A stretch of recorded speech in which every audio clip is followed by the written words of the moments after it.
Hey guys, Chief Bosky here, and today I'm going to be reviewing the Transformers Studio Series number 8 Blackout. You've got mail.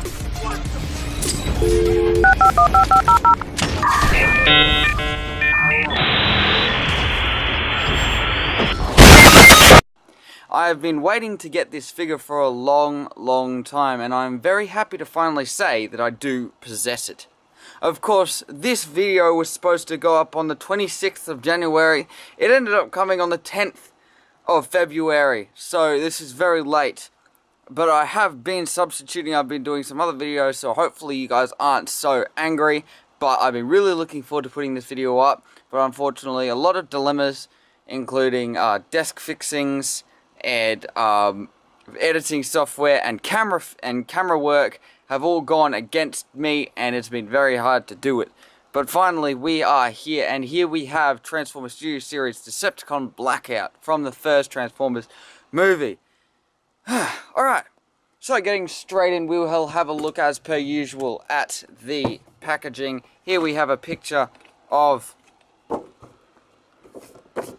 Blackout. It's a very nice looking picture with his propeller blades there. There's a lot of dust on this box. Studio Series number 8 Decepticon Blackout from the first Transformers movie, age 8+. Transformers Generations Takara Tomy. On the top you have a window to see on the top of the figure. On the side you have a zoomed out picture of Blackout with a Scorponok, and you have the auto fit symbol, and it's got authentic Transformers. On the other side you have Transformers Studio Series number 8 with Blackout's face, and on the bottom you have stuff with a barcode. On the back you have your product shots and things. You have big screen inspired scale detailed backdrop, Transformers Studio Decepticon Blackout, Desert Base Assault. You've got his vehicle mode or alt mode with his robot mode, Scorponok 46 steps, and his bio reads: Decepticon Blackout shocks human defenses with unstoppable force. Down here, backdrop included, and other figures included in the line, including number 7 Grimlock and number 5 the old Optimus Prime. Going up. And that is all for the packaging. Taking it away, you also have your normal banner instructions. And if you come along to the inside of the box, open it up, you have your Desert Assault backdrop from the first scene in the first Transformers. Oh, it may not be the first scene, it's the first appearance of a Transformer. And when you splay these out, they are amazing looking backdrops. The size of this is just amazing. Here's my arm compared to this actual backdrop. It's a good deal long. It's very nice. Unfortunately, I do not have a space to actually display this in its full, so the best I can do is just this, maybe even this, but then this. I wish I could, but I can't. So that just goes in the box and is kept with all the other boxes. Placing him back there. Next up, we have his last accessory. What he comes with? He comes with a little Scorponok. And this little figure is actually pretty well done, with some nice silver, gold pieces, the red eyes, and the nice gunmetal grey fixings, and the grey tail. There's tons of details on this tail, all moulded in, and the actual sting, the drill pincers on the front, and the nice details on the legs, and the little like circular engine pieces that you saw in the actual movie in the close-up on his back. On the bottom, not much to see. They have done some details, so they haven't just left it just bare. So one thing that has happened to mine is this part can easily come off. It is just a mushroom peg or like that, and that just plugs in there. For articulation, you've got out all the way there, in all the way, out of the way, in all the way. You've got a hinge here, and then a hinge again at the top. But that's about all. There is an upscaled version, and it has a ton more joints, and it's about that much bigger. But this is a very cool little figure for this. He can be stored on the helicopter, just like this. You can either stick him, there's a little hole there, and there's a peg on this figure here. I don't want to push down his tail, but you can store him just like that. But more realistically, you want to fold up the tail and in the actual claws, and come along to the back. And this, all these parts all tab into different sections, so I can tab in just on the top there, just like that. And that's alright. I don't mind it. It's cool. I'm probably not going to use it, because I'm probably going to have him, if I ever have him displayed in helicopter mode, I'll just have him sitting out the side there. But that's all for his accessories. Now to get onto the actual figure itself, the main event. Here we have Blackout in his military helicopter mode. I'm not too sure what sort of helicopter this is. Give me a second, I'm going to look it up. So Blackout transforms into a Sikorsky MH-53 Pave Low. I believe that's how you say it. But this is one of the coolest military helicopters I've seen. I just loved it from the movies. It is a very nice looking helicopter, especially in the pictures. The way it just looks overall is very nice, in my opinion. It does have some problems keeping tabbed in, especially this gap just here on both sides. It's kind of closed up a bit, which is alright. But otherwise, this is a great, flawless design with the absolute... Oh, there it is again. So this is supposed to tab in up the top there and in the sides here. But it just doesn't seem to want to. I've got it alright for now. It has some windows on the side with some rivet details and some other little details. I'm not too sure what these are. I think they may be vents.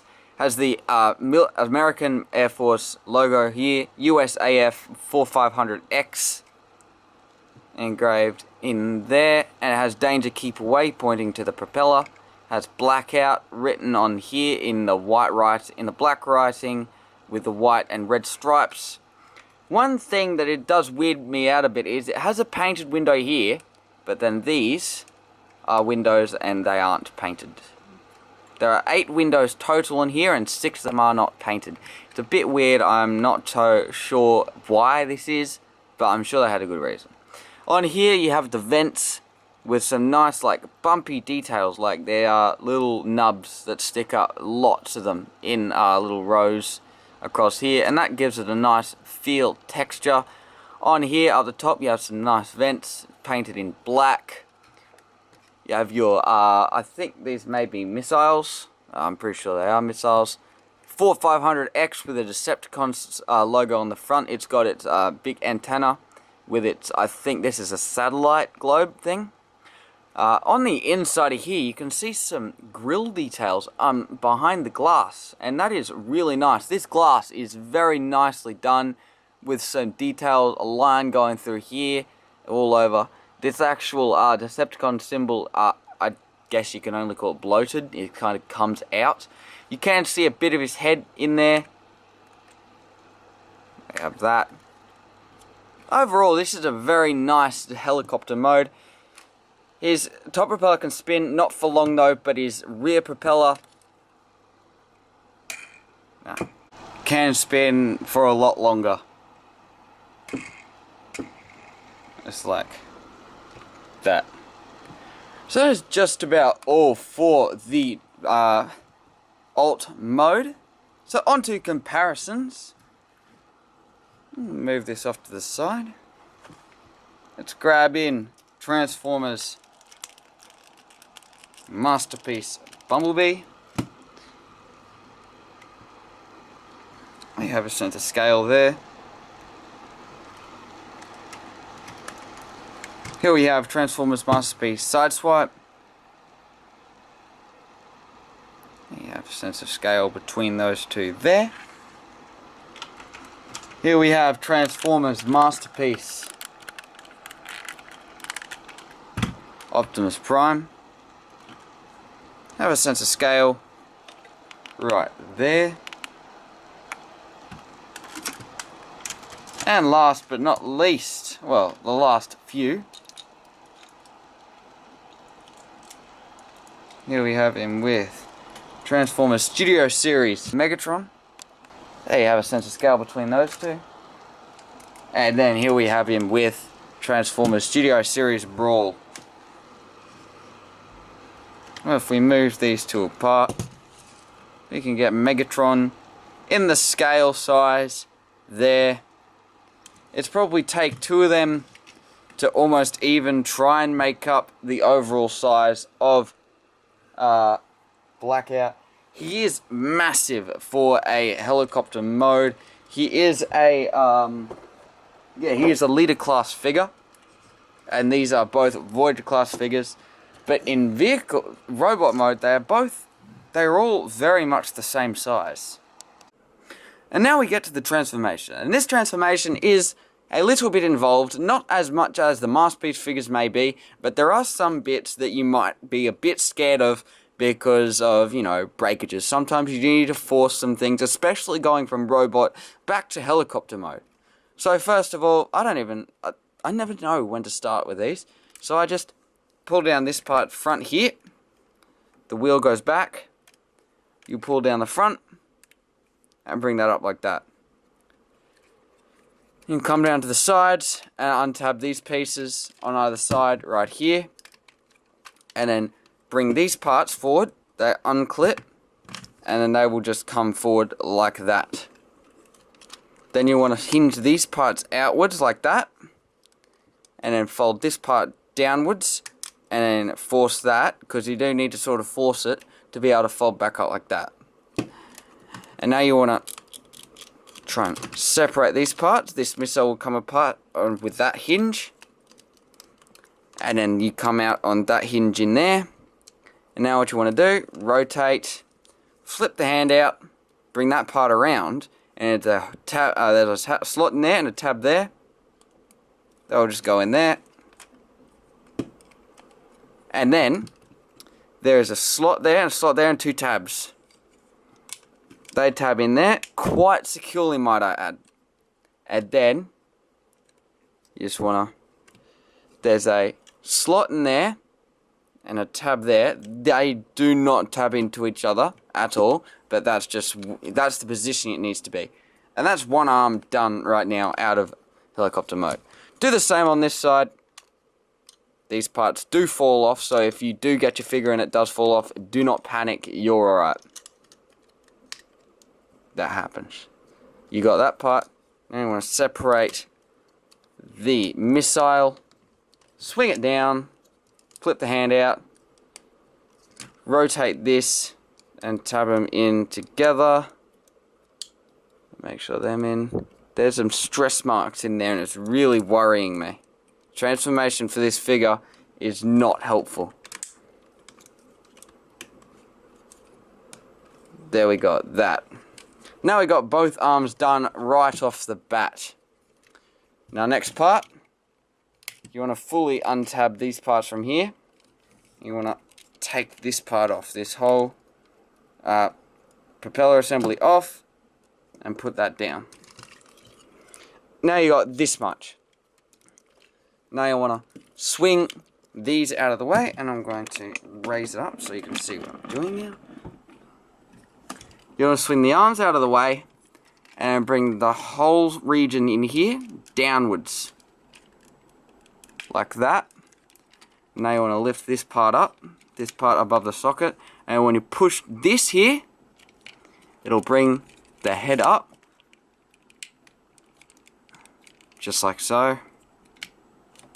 Right there.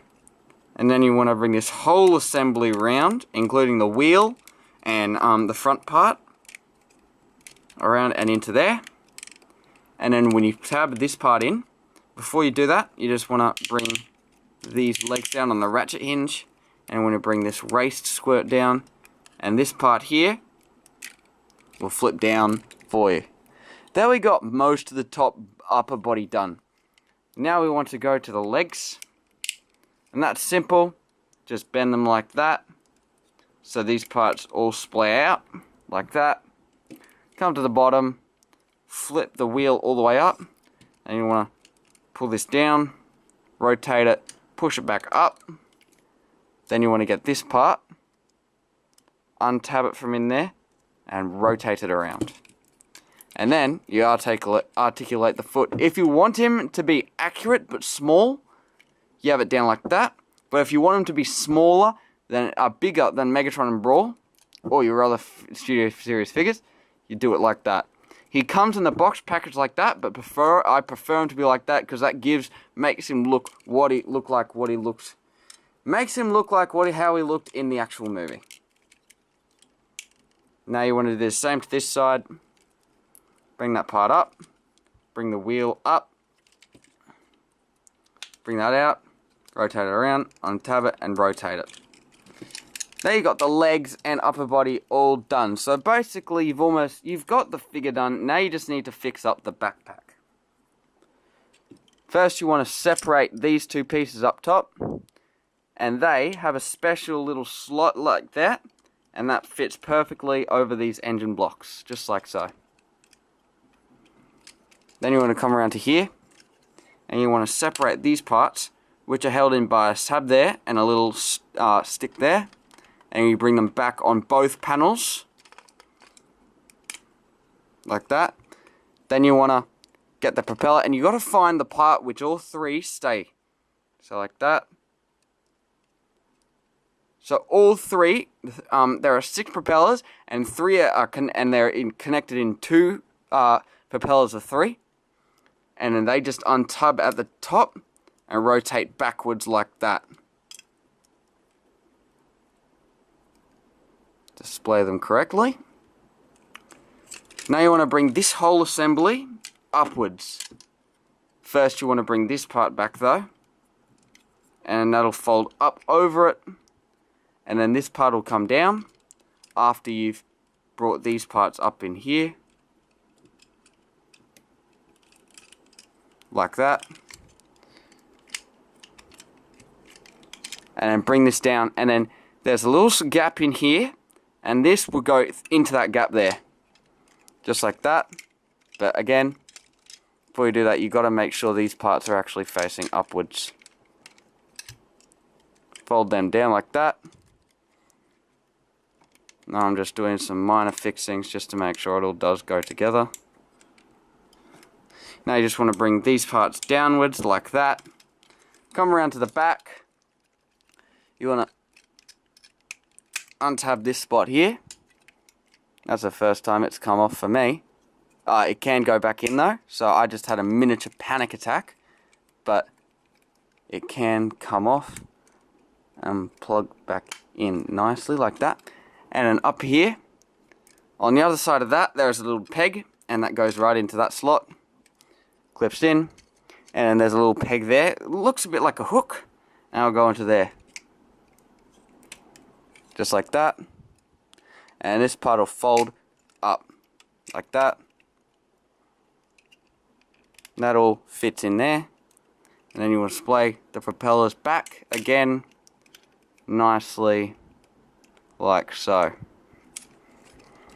And taking a quick look at the figure to make sure that he is done transformed. I believe we are done here with the transformation. Roll the camera back down.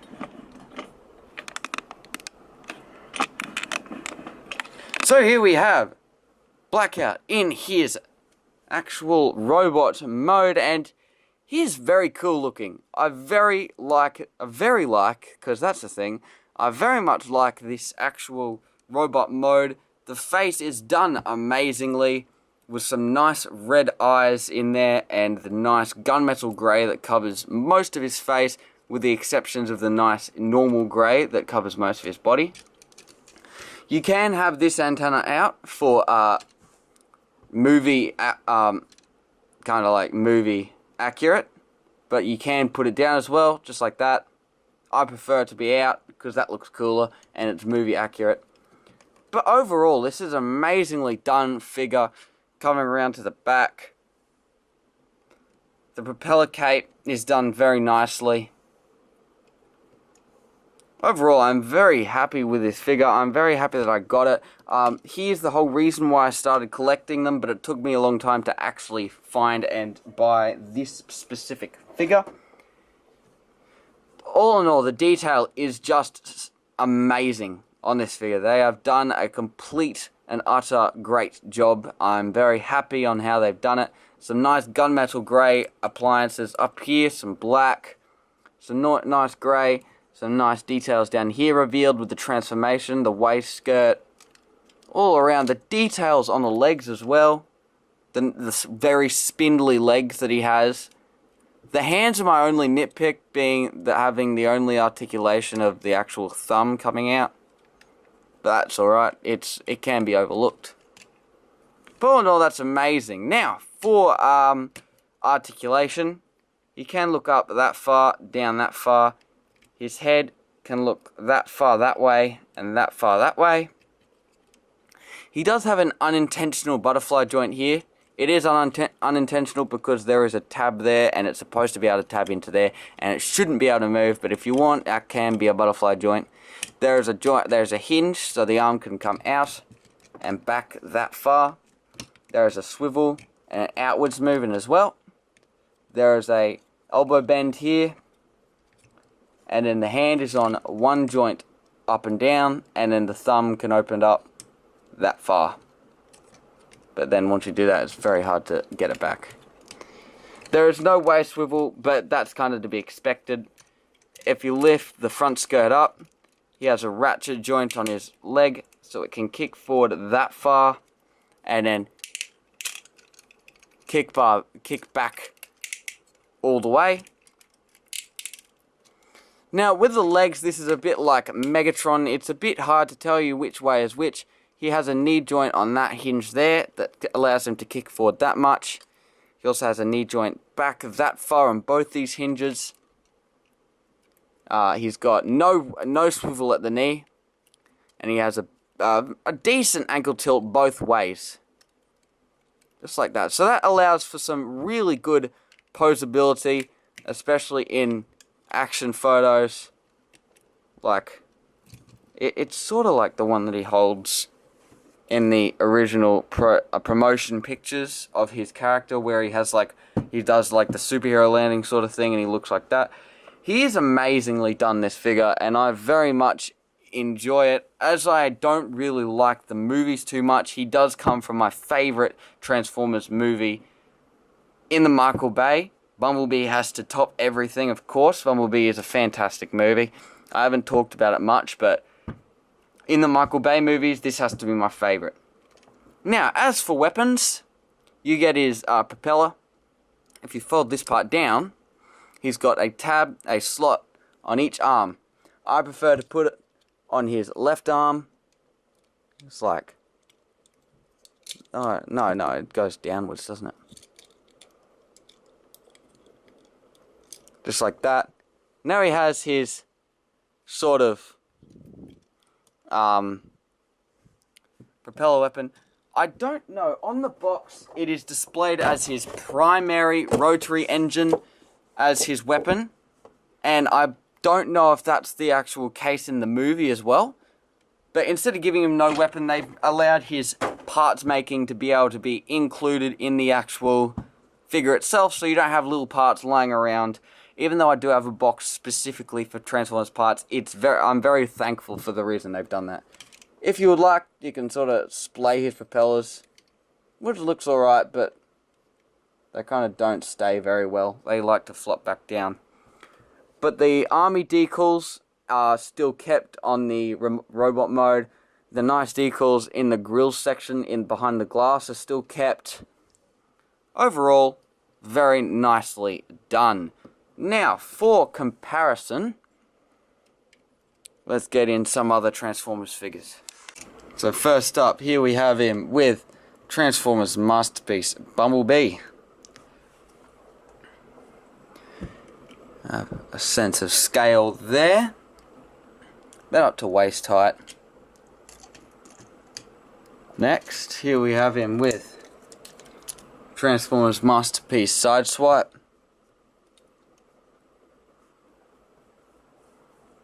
About the same height to head, but then this whole assembly on top, just there, shoots him up a bit more. And here we have him with Transformers Masterpiece Optimus Prime. And there is a big scale difference between these two. But, to give you a sense of scale with how much the legs have to do with his height,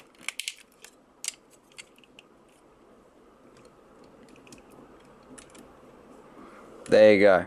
Prefer him to be a bit taller, he can almost be the same size as Masterpiece Optimus Prime. And that goes the same with Sideswipe. They used to be head to head, now he's a bit shorter, by probably around an inch. Setting him back down into the knees.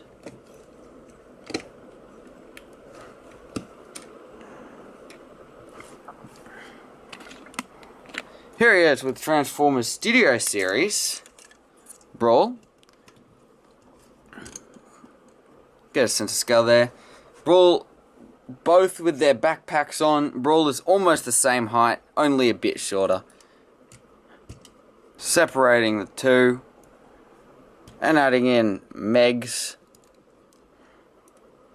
We have my whole line of Studio Series as yet right now. And you can see how they are, Megs and Blackout are almost the same size. It is in height, order of height, but again, lengthening out the legs. You can almost get him standing behind Megatron and sort of looming, but not quite. There we have that. And you can pull off some dynamic poses with these three. Like this one just here.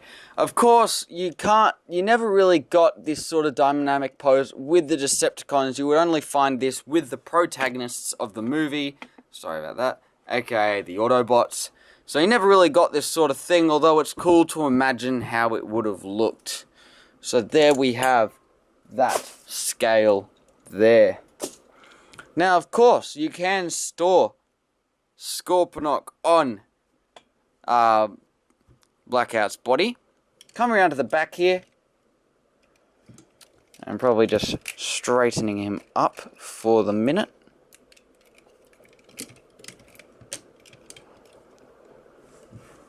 If you get this hole here and plug it onto his back here,